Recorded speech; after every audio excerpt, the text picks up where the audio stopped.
और यहाँ आपको बताएं कि रिटर्निंग ऑफिसर ने पीपल्स पार्टी के 7 उम्मीदवारों को आज़ाद करार दे दिया है। मुतलका उम्मीदवारों ने पार्टी टिकट जमा नहीं कराया था।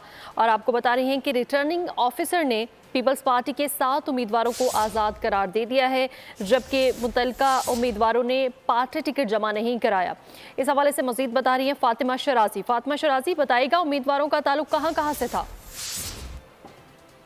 जी बिल्कुल, पीपल्स पार्टी के 7 उम्मीदवारों को रिटर्निंग ऑफिसर ने आज़ाद करार दे दिया है और इनका ताल्लुक जो पूछ रही है, इनका ताल्लुक चकवाल से है, लाहौर से है और ज़्यादातर जो है वो लाहौर से है। लाहौर की अगर बात की जाए तो पीपी 163 में मोहम्मद सियाज भट्टी को जो है वो तीर के निशान से महरूम किया गया है। इसके अलावा पीपी 119 में तोबा टेक सिंह से मुजाहिद इस्लाम को महरूम किया गया है तीर के निशान से। इसके अलावा 21 चकवाल से पीपल्स पार्टी के उम्मीदवार राजा अमजद जो कि दरीना कारकुन है पीपल्स पार्टी के, इनको महरूम किया गया है। 20 है पीपी जिसमें एरिया है चकवाल का, इसमें चौधरी नुशाद खान को, चौधरी आतिफ रफीक को 122 एनए से महरूम किया गया है और एनए 59 में चकवाल से हसन सरदार को तीर के निशान से महरूम किया गया है। और ये वो कारकुनान है जो पीपल्स पार्टी के दरीना कारकुनान है और पीपल्स पार्टी के रहनुमा आज इस पर एहतजाजी प्रेस कॉन्फ्रेंस के बिल्कुल, बाद पीपल्स पार्टी के 7 उम्मीदवारों को आज़ाद करार दे दिया गया है रिटर्निंग ऑफिसर की जानिब से। फातिमा शराजी हमें आगाह कर रही थी, बहुत शुक्रिया।